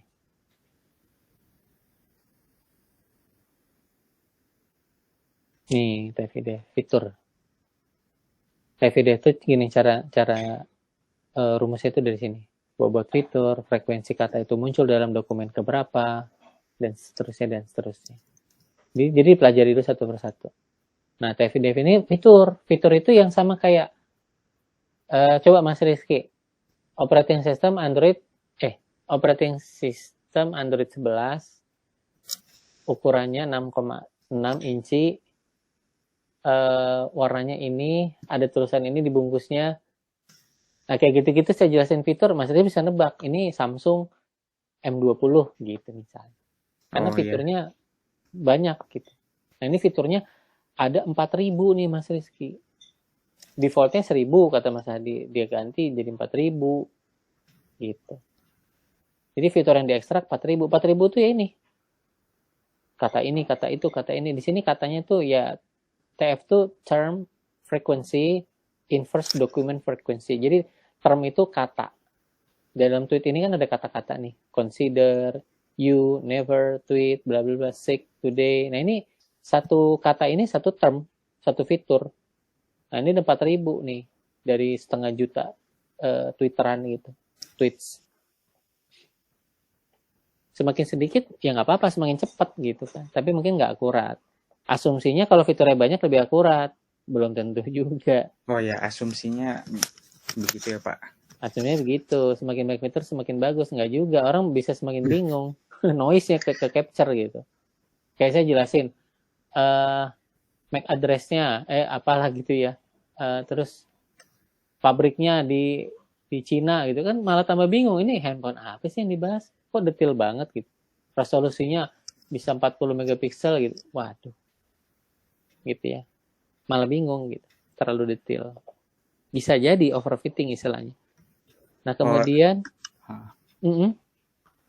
Iya, jadi intinya mencari keseimbangan ya Pak. Dari mencari ya yang optimal, bisa jadi seimbang. Tapi karena seimbang belum tentu optimal, tapi biasanya sih optimal biasanya. Nah gitu, jadi Mas Rizky lanjut pelajari setting variable X-nya. X-nya itu ya sini. Words dokumen frekuensi, Y-nya polaritas. Polaritas tadi ya, tadi positif apa negatif dari label setiap tweetan. Nah, algoritma ini harus diimport lagi karena dia ada di skitlearn-nya, di library Python skitlearn. Ada linear regression, logistik. Nah, tadi kan pertanyaannya, saya tahu dari mana yang mau saya ubah? Cari di Google linear regression, terus si skitlearn-nya cari gitu. Nah, baca dokumentasi. Jadi dalam programming itu, programmer itu harus belajar membaca dokumentasi. Karena dokumentasi itu menjelaskan cara make si sebuah sintaks, sebuah perintah, sebuah program, sebuah kelas, sebuah fungsi. Itu ada dokumentasinya. Ibaratnya kayak kita mau belajar Microsoft Word, caranya gimana? Ya kita harus baca help-nya, baca dokumentasinya. Cara bikin table gimana di Microsoft Word, cara nge-save gimana di Microsoft Word. Nah, itu dokumentasi itu. Dokumentasinya mana ya? Chat F1 kali. Nih, help. Nah, mau ngapain gitu ya. Sama nih, sekarang Mas Rizky bicara model machine learning-nya linear regression, regresi linear. Ya, cari dokumentasinya. Nih, ini website skitlearn, linear regression. Nah, parameter yang bisa diubah itu bisa fit intercept, defaultnya true, normalize, and jobs. Kemudian ada end features. Nah, kemudian ada tadi apa sih yang kita ubah? Yang kita ubah, oh tadi yang dibahas bukan linear regression ya? Linear Pak. Tadi di logistik tadi yang dibahas ya. Ini logistik, logistik. Ya. Nah, misalnya logistik aja deh ya. Ya logistik, linearnya simpel banget. Ya nggak simpel banget sih. lebih simpel dari logistik. Nah, kalau di logistik nih ada penjelasan nih training algoritma. Jadi pertama dia langsung bahas tuh parameternya nih Mas Rizky. Ada penaltinya L2 norm. Ini maksudnya regularisasinya. Tapi ya itulah. Kemudian ada dualnya dia setting false. Nah ini tolnya, saya nggak tahu nih tol apa. Nanti kita cari lah ya. Kemudian C-nya 1,0, fit and safe true. Ini bisa diubah semua. Nah yang penting itu di solver nih sini. Solver. Nah solvernya itu dia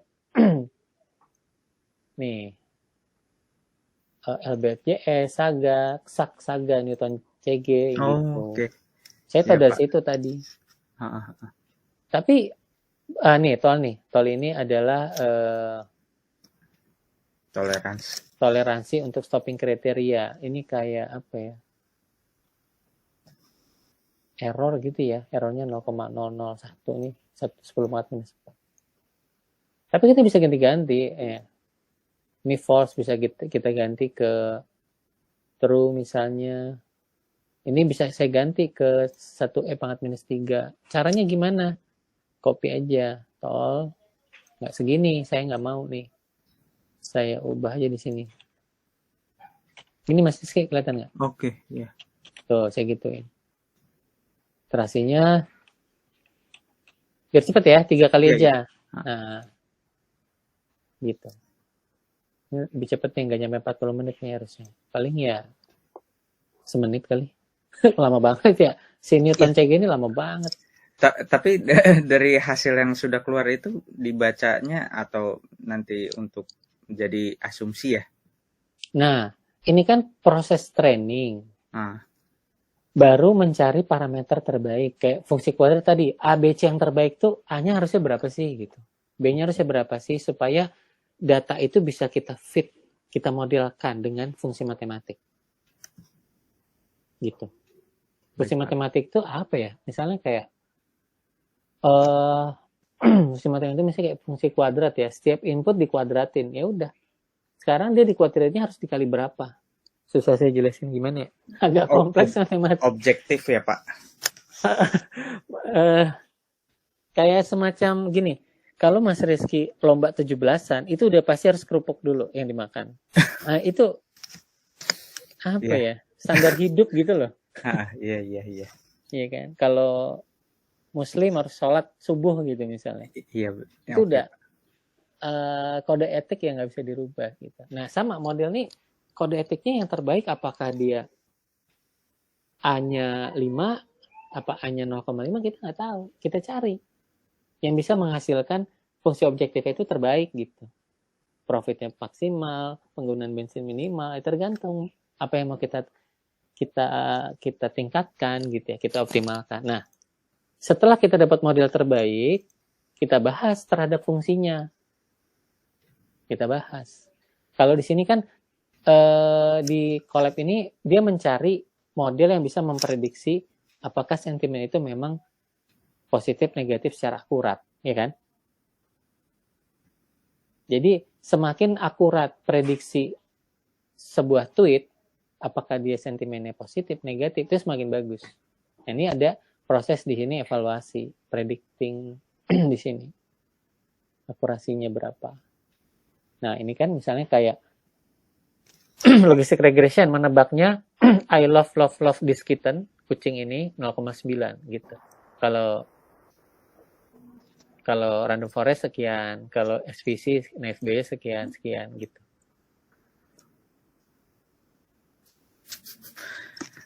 Oke, Pak. Nah, kemudian dilihat nanti nih.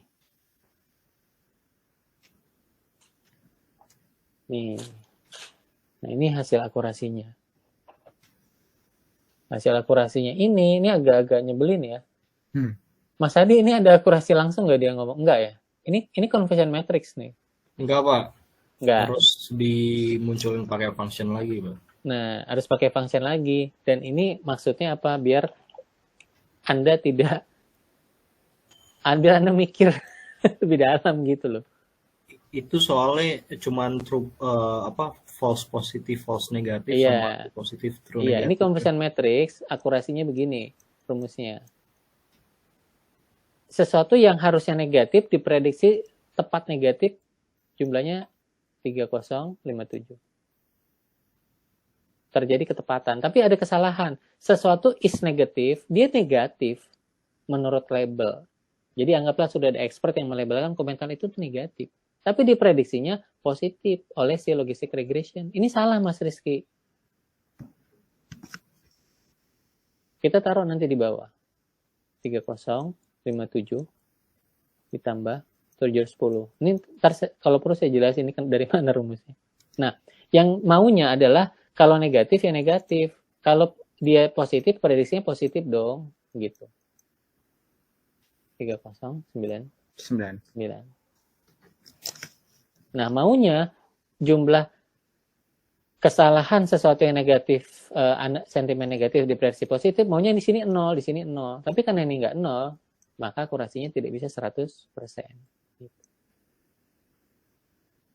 Jadi gini rumus untuk mencari akurasi. Nah, ini kira-kira saya nggak tahu ya, saya tembak aja lah, mungkin 87%. Bener nggak Mas Adi? Udah dipakai belum rumusnya? Kenapa? Sorry Pak. Ya pasti beda sih. Nah, ini kira-kira ya berapa nih? Ini kan 6.000 lah. Bawahnya ini 6.000 kali 6.000 tambah 700, anggaplah 8.000. 6/8 ya 3/4. Ya mungkin 70-80%, 80% lah. Gitu Mas Riki, paham nggak? Jadi model itu juga harus dievaluasi gitu.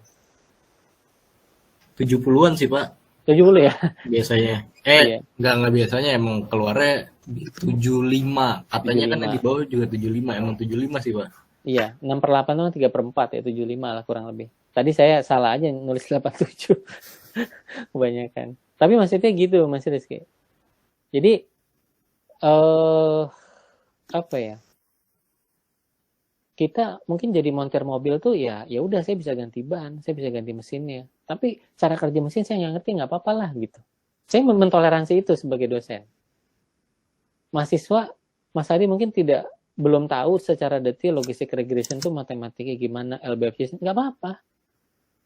Tapi at least dia bisa jalanin collab, kita bisa jalanin collab, belajar bikin paper, kapan-kapan kalau lulus jadi dosen yang jelasin gitu. Atau kerja di perusahaan, ya nyoba pakai logistic regression, pakai SVM, dapat akurasi gitu. Belajarnya bertahap. Saya bisa menjelaskan mungkin karena saya udah S3 gitu. Saya udah belajar AI ini kurang lebih berapa ya? Mungkin udah 15 tahun saya belajar AI ini. Kira-kira ya. Gitu. 12-an tahun lah gitu.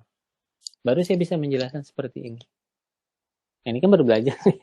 Tadi Mas Rodi, saya baru belajar Pak. Ya udah nggak apa-apa. Tapi jangan cuma teori. At least bisa running, bisa praktek di Google Colab, bisa berdiskusi gitu ya. Bisa presentasi. Nah itu kan at least bisa jadi dosen, bisa jadi peneliti. Mungkin syukur-syukur bisa bikin aplikasi gitu ya. Bisa nerapin di kantor atau apa. Gitu Mas Rizky jawabannya. Iya, baik Pak. Terima kasih Pak. Ada lagi yang mau ditanya? Nah Pak, hyperparameter tuning tuh buat nemuin hyperparameter terbaik atau emang cuman sekedar ningkatin akurasi aja Pak? Hyperparameter tuning itu untuk mencari yang terbaik. Cuman terbaik itu mengukurnya kan bisa akurasi, bisa enggak. Oh, oke. Ada kadang gini, akurat tapi Mas Hadi perlu 1 jam. Ayo. Emang kepake di praktek? Atau 2 hari nungguin trainingnya? Kan pakai big data nanti. Mau nggak? Memang akurasinya 99, tapi Anda membutuhkan waktu 2 hari trainingnya. Diomelin sama bos. Mohon maaf, kadang orang kita tuh nggak bicara ilmiah. Pokoknya ini ada masalah, selesaiin. Mau ya, Anda jujur kayak, mau Anda nge-crack kayak, mau serah. Pokoknya beres gitu lah. Asal bos senang. Ada nggak Mas Adi? Banyak, Pak. Nah, saya nggak tega gitu loh. Takutnya ini mengajarkan yang tidak baik. Jadi maksudnya gini, yang terbaik itu bisa jadi dari efisiensi. Dia trainingnya cuman 20 menit, tapi akurasinya 95%. Ketimbang kita nyari akurasi 97%, perlu waktu 2 hari untuk training. Keburu dia main bos gitu. Jadi hyperparameter tuning itu kita mencari model terbaik, tapi tidak harus akurasi. Bisa efisiensi, bisa presisi, bisa recall, bisa errornya kecil gitu. Banyak kualitas yang bisa kita ukur. Gitu, Mas Adi. Terima kasih, Pak. Gimana, Mas Rizky? Ada pertanyaan lagi? Belum, Pak. Paling ya itu aja sih tadi. Paling itu belajar dasar, praktekin, diskusikan gitu. Baik, Pak. Belajar dasar, praktekin, diskusikan, tanya gitu, nanya sama teman, nanya. Cari di Quora tuh juga banyak tuh. Oke, Pak. Quora, komunitas-komunitas. Kalau kayak Pak Marzuki, aktif banget tuh. Ya, Pak Marzuki ikut di coding. Nah, itu bagus tuh. Gratis Pak itu Pak. Iya, bukan masalah gratis Pak. Ya. Ada yang tidak serajin itu. Ada 3 sertifikat Pak dari sana. Gratis saya. Iya. 15 hari Iya. gratis. Itu bootcamp bukan ya? Kursus online aja? Kursus online ya, tapi satu materinya itu sekitar 30 jam, 40 jam. Ini Waduh. totalnya. Iya. Banyak juga ya. Banyak Pak. Ada submissionnya. Ada quiz, ada submission. Kita bikin ini submission nanti sama dia di review. Gitu. Ada sebenarnya ada expired date-nya nggak sertifikatnya? Nggak ada. 5 tahun. 5 tahun nggak berlaku. 5 tahun nggak berlaku karena dia bilang bakalan berubah nanti ininya. Oh iya. Teknologi ya. Platform. Iya. Yang ngeluarin di coding ya? Di coding Pak. Dari ada sama IBM sih Pak. Di situ ada itu IBM-nya juga kan. Oke. Boleh tuh yang lain. Apa tadi di coding? Di coding ya. Programnya apa? Program itu dari Indosat. Saya dapat share dari Mutedi kan tuh di grup kita. Ada kan. Teman-teman nggak tahu sih. Yang ini nih? Iya betul Pak. Edicamp. Iya. Oh tapi nggak bootcamp ya? Kursus online ya? Iya. Kalau bootcamp itu ada mentornya gitu satu-satu atau apa? Oh enggak ini. Online mentornya sih ada video juga, cuman video online. Oh mentornya nggak terlalu? Enggak tiap sesi ada.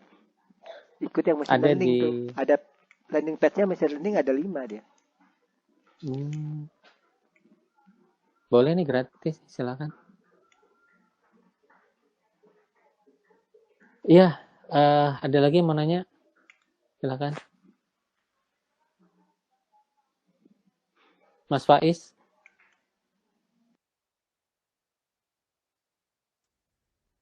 Iya Pak, hadir Pak. Iya.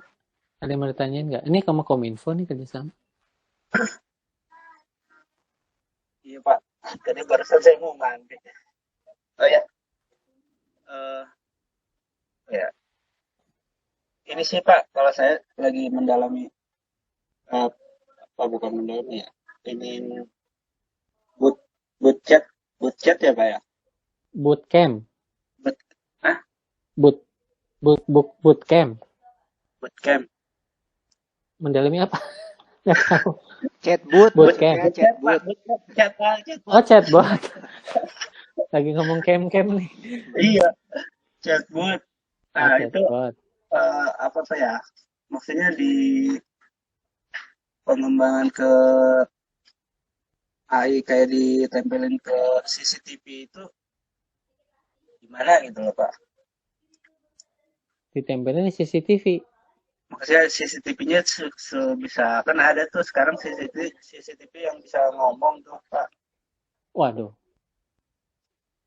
Jadi ngomong apa dia? Pengen keidean aja gitu Pak supaya dia ada pertanyaan tuh lewat situ gitu Pak. Oh iya. Maksudnya pertanyaannya apa nih cara buatnya? Ya mungkin tahapannya juga kali Pak ya. Tahapannya itu kita kan punya resep masak ya dalam dunia akademik yang jarang dipakai di dunia praktek. Kalau bagi orang akademik, dosen, mahasiswa ini basi gitu. Hampir dosen dan semua mahasiswa ilmu komputer tahu gitu. Cuman di praktek kadang nggak dipakai. Namanya SDLC gitu. Mas Faiz, masih ingat nggak? System Development Life Cycle. Lupa. Lupa, Pak. Hah? Ya, pertama itu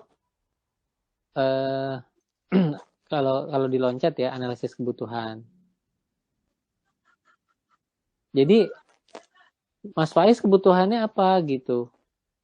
CCTV-nya bisa ngomong, bisa diajak ngobrol gitu. Bisa ditanya-tanya. Ya udah di list kebutuhannya apa. Kemudian tahapan berikutnya perancangan, desain. Ya Mas Faiz harus ngerancang bentuk arsitektur kayak ngerancang rumah aja. Saya butuh garasi, saya butuh kamar mandi. Udah dirancang gitu. Desain diagram dari CCTV-nya sebelah mana, kemudian chatbot-nya sebelah mana, database-nya gimana, aplikasi image processing-nya gimana, servernya gimana, gitu dirancang yang lengkap, perancangan sistem. Oke, sudah dirancang, implementasi dibuat. Ini bikin rumah juga kayak gini nih, Mas Faiz. Analisis dulu kebutuhan rumahnya, rumah klaster kah, rumah tingkat kah, rumah nggak pakai dapur kah, gitu ya. Dirancang di arsitek. Arsitek apa? Semuanya, teknologinya, platformnya, arsitekturnya, kemudian database-nya, gitu, bahasa pemrogramannya, modelnya, use case lah apa. Lalu implementasi dibikin. Jadi kalau Mas Faiz mau bikin, nggak bisa main bikin-bikin aja. Walaupun di lapangan, di praktek, tanya Mas Adi itu, tadi katanya. Langsung implementasi gitu, rancangannya nggak terlalu sama kebutuhan. Benar nggak Mas Adi?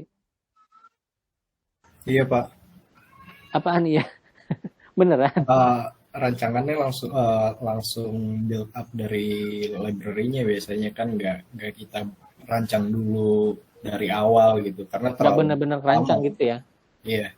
Iya, itu loh. Kadang praktek tuh kita di kuliah belajarnya ada satu mata kuliah namanya analisis kebutuhan. Coba ini saya ngajar nih, rekayasa kebutuhan perangkat aplikasi mobile. Pas dia lulus kuliah, dia nggak menganalisis. Cuman user butuhnya ini, udah rancang, ambil library, implementasi gitu. Jadi Mas Faiz kalau mau secara akademik kayak gini, analisis kebutuhan, perancangan, implementasi, lalu evaluasi. Evaluasi diuji, dites. CCTV-nya dites, diajak ngomong, halo, dia jawab nggak? Kalau nggak jawab, fail. Fungsi respon jawabnya. Masukin. Tanya lagi apa chatbotnya, cek lagi koneksinya, gitu dievaluasi. Iya Pak ya. Biasanya yang udah ada kadang-kadang langsung aja terusin Pak ya. Maksudnya yang udah ada diterusin. Ya nggak kayak analisis kebutuhannya disiapin dulu gitu. Iya, analisis kebutuhan itu sangat tidak lengkap gitu. Tapi kalau di kayak Gojek, kayak Tokopedia, setahu saya sih, saya nggak pernah kerja di situ ya. Setahu saya sih, mereka mengikuti ini. Udah ini Pak ya. Mereka mengikuti penerapan akademik, big data, service oriented arsitektur, microservice. Mereka level penerapan akademik itu tinggi gitu.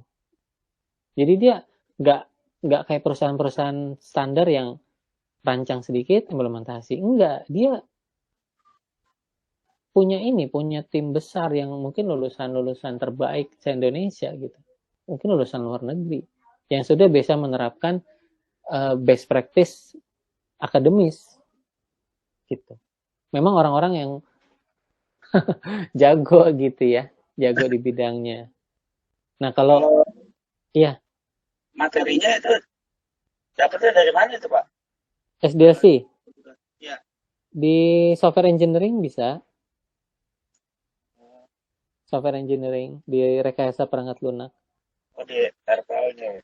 RPL. Cuman RPL itu bicara lebih ke ini SDLC, kemudian manajemen proyeknya, pengaturan waktu, ini berapa bulan ngerjainnya, kemudian penjadwalannya, schedulingnya, kemudian berapa biaya bikin software CCTV yang bisa chatbot tadi, mungkin 100 juta gitu ya. Ada hitungan detailnya, kalau mau sampai matematik juga ada gitu. Cost estimation, effort estimation, ini perlu berapa programmer, mungkin mau pakai ini saya cuman umum ya, analisis kebutuhan perannya sistem. Kalau di proyek tuh biasanya pakai Scrum. Scrum ini sudah masuk ke project management gitu ya, Scrum. Jadi udah melibatkan tim yang lebih kompleks gitu. Nih, product owner, user story ini kebutuhannya, kemudian ditentuin backlog itu ya kebutuhan yang mau dibahas dalam 2 minggu misalnya, 3 minggu. Itu nanti sprint tuh 2-3 minggu tim developer bikin review, kalau belum selesai dia tambah lagi fiturnya kayak gitu. Nah itu di software engineering pembahasannya. Software engineering itu tadi ya, SDLC-nya, kemudian project manajemennya, sama teori-teori, ya itu sih gitu Mas Faiz. Nanti itu nggak cukup, karena kalau Mas Faiz kan harus belajar text mining lagi, NLP, terus ada image processing mungkin karena CCTV, itu di mata kuliah AI gitu. AI ya. Jadi yang harus Mas Faiz pikir itu kompleks, nggak cuma sekedar paham AI pakai, nggak bisa. Kalau nggak paham software engineering, nggak paham tahapan ini juga susah. Paling nggak paham di sini nih, implementasi nih. Karena di Indonesia banyak orang yang udah implement aja gitu. Ya Pak Marzuki, bener nggak? Pak Marzuki gimana nih pendapatnya? Scrum nih. Bukan, maksudnya apakah ada analisis kebutuhan dulu, perancangan yang detail, atau udah implement aja? Kalau coding aja terus. startup langsung Pak. Jadi saya pengalaman di startup. Langsung implement. Langsung Pak. Backlog, fitur-fitur ini minta kerjain coding. 2 minggu ada hasil. Buat ya. Sprint lagi, selesai. coding lagi. Gitu terus. Kalau startup. Tapi kalau udah perusahaan kayak Bapak bilang tadi itu udah besar, udah mulai pakai ini teratur. Karena kan kebanyakan di udah mulai teratur enhance ya, kan, rapi. enhance. Jadi udah ada, kita enhance aja. Kalau awal-awal sih waktu saya sih asumsi ya di Gojek juga awal-awal Tokopedia juga langsung kebut coding, ada versioning jadinya kan. Gitu sih kalau asumsi saya. Waktu awal-awal ya.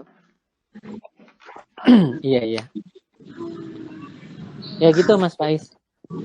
Jadi karena sumber dayanya juga nggak banyak, ya adanya cuma 1-2 foundernya bekerja berdua bertiga, mau ngapain coba? Nggak jadi kalau pakai. Iya, kayaknya harus dibuat dulu, kalau udah jadi mungkin baru strukturnya dibuat kan. Kalau perusahaan udah gede baru pakai UI UX designer, bisa bayar tuh dia, database engineer. Iya. Ya Mas Faiz ya udah implement langsung tuh CCTV, cari di Google solusi chatbot, ada banyak gitu. Kemarin juga Imkamlet saya temanya itu Pak, chatbot.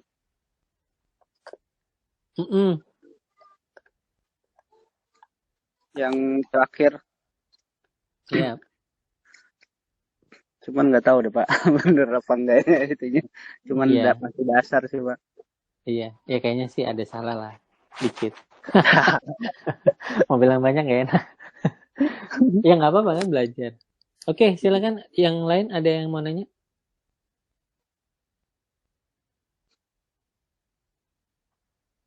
Saya mengambil ini ya, mengambil kelas lain ya. Ada kelas lain nggak habis ini? Nggak ada Pak. Oh iya, nggak ada ya. Bapak doang yang kelas lain dong.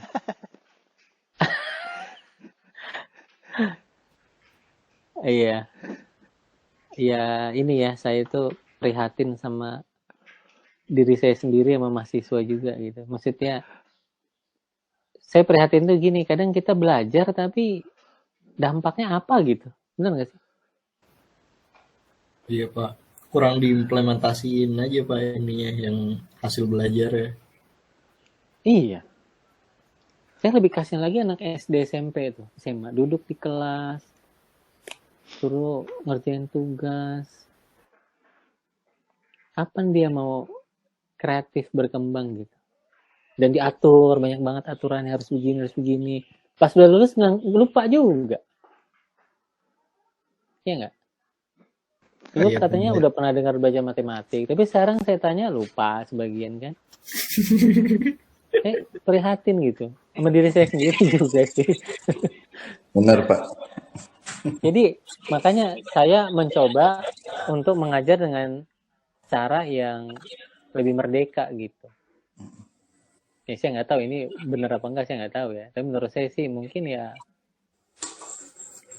lebih fun buat saya gitu. Buat saya ya, saya nggak tahu masih. Mungkin masih terintimidasi ini kok mathematical gitu apa gimana. Mudah-mudahan enggak lah. Enggak Gitu lah, Pak. silakan mungkin ya. Ya enggak ya. Malah ini kok Pak, kita terbantu kok. Jadi ada tempat untuk sharing session sih sebenarnya kan. Lebih ke sharing session kan ini. Gitu. Iya. Kita stuck di mana bisa nanya-nanya. Iya. Makanya saya mau nanya coba komennya gimana nih? Kita belajar secara seperti ini. Bagus sih Pak, feedbacknya dua arah, nggak cuman kita dituntun gitu aja Pak. Kalau kita dituntun gitu aja kan kadang kita nggak paham Pak di tengah jalannya. Kok gini, kok gitu, nah, hasilnya kok jadi gini ya. Kalau ini kan bisa tanya jawab, habis itu solusinya gimana Pak, hasilnya yang dihasilkan gimana, kenapa hasilnya gini. Ada Kan Bapak praktek ngasih lah ya. tahu. Iya, ada praktek sama problem solvingnya gimana kan ketahuan Pak. Teratur Iya, Pak iya. jadinya yang tadinya nggak teratur jadi teratur. Ini kayaknya habis baca termodinamika nih Mas Rizky nih. Hukum Tadi- termodinamika yang entropi ya. Tadi Bener ya? soalnya kan sempat ngebahas termodinamika, ya udah saya penasaran aja Pak, nyari-nyari. Iya. Oh ternyata ada tentang entropi, kombinasi dan lain-lain. Iya. Iya. Maksud saya, tapi proses belajar begini gimana? Jarang atau Jarang Pak, umum? Jarang ya Mas Adi? jarang soalnya kebanyakan dosen nggak mendalami apa yang dia ajarin ke mahasiswanya Pak. Oh gitu. Asumsinya begitu. Nggak asumsi Pak, emang bener Pak. Selama saya Nah, kuliah iya juga sih. emang saya dulu kuliah S1 juga nggak banyak dosen yang paham tentang apa yang dia pelajarin juga sih Pak. Itu Jadi- sarkasem ya Mas Adi? Bukan sarkasem ya Pak ya. Ya. Ilmunya nggak bakal turun Pak kalau kayak gitu Pak. Percuma kita bayar kuliah kan kalau kita nggak dapat apa yang kita pengen gitu di kuliah itu Pak. Minimal inilah apa? Adalah yang nurun kan. Ada Walaupun yang beberapa. Benar. Minimal ini Pak, minimal berpikir kritis Pak. Oh ya, betul. Pola pikir ya. Tapi nggak cukup loh, Mas. Soalnya di dunia kerjaan nggak cukup berpikir kritis, tapi kemampuan keterampilan. Benar.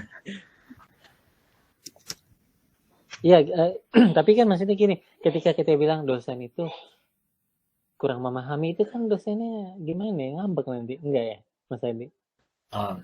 Kan saya nggak bilang secara langsung juga Pak. Bahaya juga. Makanya, ini kayak Pak dosen nggak mendalami, itu kan dia, waduh, gimana ya. Tapi Nggak, memang kita bisa nilai dari cara ngajarnya sih Pak sebenarnya Pak kan. Oh, orang ini nggak terlalu expert di sini ternyata. Orang ini bagus banget cara ngejelasinnya tentang teorinya, dia paham dari A sampai Z gitu ya Pak ya. Sama ngebangun jawabannya, inilah problem solvingnya jelas lah Pak, nggak ngambang yang muter-muter gitu kan, ada aja Pak yang muter-muter ngejelasinnya. sampai kita bingung akhirnya ya udah yain aja kan. Oh iya, malah Iya bingung Pak, ya. sama paling penggunaan kata yang secara signifikan Pak dalam percakapan, jadi kan bisa mengerti lah.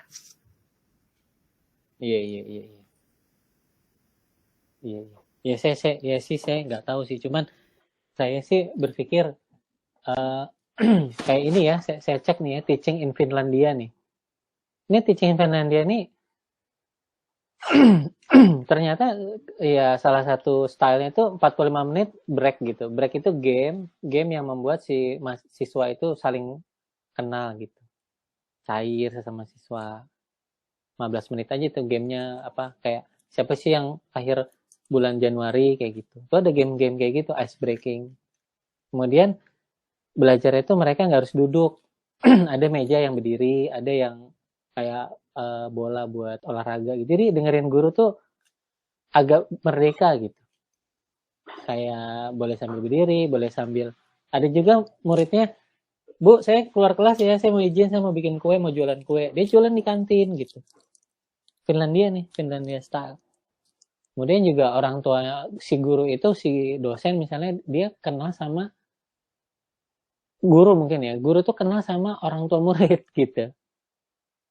Cerita nih anaknya kayak gini. Di rumah, di sekolah. Yang terakhir itu yang saya agak aneh, murid itu bisa nentuin tugas dia sendiri. Kebayang nggak? Jadi murid itu bisa, saya mau belajar ini, kemudian tugasnya kayak gini aja gitu. Ada kebebasan. Dia eksplorasinya tinggi. Nah, kalau di kita saya lihat, guru dosen itu memaksakan materi gitu. Materinya gini ya. Nah itu ya, saya nggak bisa bilang jelek ya, karena pasti ada kelebihan kekurangan kan. Dan nggak etis juga saya bilang kurang bagus. Tapi dari pengalaman saya dulu kuliah, ya kadang dosen ngomong saya tinggal gitu. Pernah terjadi seperti itu. Ini dosen ngomong kok dari buku ya. Udah saya baca aja bukunya, saya nggak dengerin. Benar Pak. Kalau saya ya. Ya Pak, benar Pak. Kalau saya sih lebih ke itu Pak, pengennya jadi ada temen diskusinya gitu sih Pak. Itu sih. Makanya saya mau tahu apakah cara saya ngajar ini umum atau enggak gitu. Umum Karena sih. saya nggak tahu dosen lain seperti apa. Saya nggak bilang saya lebih bagus, enggak ya. Iya ya. Cuma penasaran aja. Kalau saya sih lebih senang kita misalnya kayak ya ada pertemuan kayak gini kan, kita bisa ngobrol apapun itu kan, materi atau di luar materi yang termasuk. Maksudnya yang di ya lebih banyak ke materi lah gitu kan, yang kita nggak tahu gitu. Daripada kayak dikasih materi baca terus dikasih tugas pas mau ditanya bingung nih Pak, maksudnya nggak susah ada waktunya si dosennya buat diskusi gitu. Kadang tugasnya juga kadang kita nggak ngerti nih Pak gitu kan, belum dijelasin sama sekali, kayak ini tugasnya kayak gimana nih gitu kan, pas nanya kayak nggak ada respon juga itu. Nah itu yang nggak kurang itulah saya. Iya, cuman yang jadi ada agak anomali buat saya, agak aneh, kayak kampus-kampus yang besar ya, kayak Brawijaya kan termasuk itu ya Mas Hadi ya, termasuk yang the best lah gitu. Kenyataannya mereka juga berhasil menghasilkan lulusan-lulusan yang bagus gitu, walaupun dosen itu sangat menuntut kemandirian. Benar Pak, kemandirian Pak. Cuman sekarang tuh kayak lulusan yang bagus tuh Pak, pada itu sih Pak, kalau ke dunia kerja lebih ngelihat ini sih Pak, lebih ngelihat kayak gajinya berapa sih gitu kan, kayak di tempat saya nih kan banyak tuh anak-anak ITB matematika gitu kan Pak. Tapi malah jadinya kayak jadi masuknya ke jalur programmer gitu Pak. Nah pas masuk kayak bingung nih, nggak pernah ngoding gitu kan di matematika, ngodingnya paling ngoding yang buat matematikanya lah gitu kan. Nah tapi pas ditanya kan, saya tanya kenapa masuk ke sini, kenapa pilih ke jalur sini, ya karena gaji gitu kan. Salarinya lebih bagus gitu Pak. Iya. Kalau jadi guru matematik nggak tahu berapa. Ya, iya makanya kalau mau ke arah matematik paling dosen katanya, dosen ya gitu kan, kayak kurang lah berhidup katanya. Iya. Pasti S3 dulu atau berapa kan, itu masih lama Pak katanya. Ya, S3 juga begitu. Iya. Mungkin itu sih Pak, kayak kurang lah ilmunya, kayak bingung mau pakainya di mana gitu. Kadang-kadang udah lulus pun udah jago gitu kan, kayak ujung-ujung kayak buat les buat anak-anak SMA juga ujung-ujung gitu Pak. Iya. Iya Pak, benar. Saya juga sering ditanyain tuh mau pergi kemana jadinya, gitu Pak. Terus bingung. Ya untuk ngejawab sekarang sih kayaknya belum kemana-mana deh Pak. Saya di kamar aja. Iya. Ya mungkin yang bisa ngikutin cara belajar mandiri itu jadi overqualified ya. Jadi apa ya? Jadi nggak apa ilmunya ketinggian tapi dia susah nemuin tempat buat mengembangkan hal itu gitu kali ya. Benar Pak. Iyalah. Oke. Terus ada masukan lagi? Mungkin? Ada masukan cara belajar kita yang lebih bagus?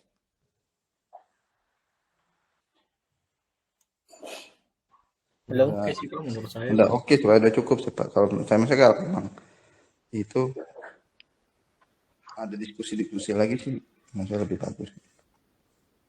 Iya. Iya, begitulah. Oke.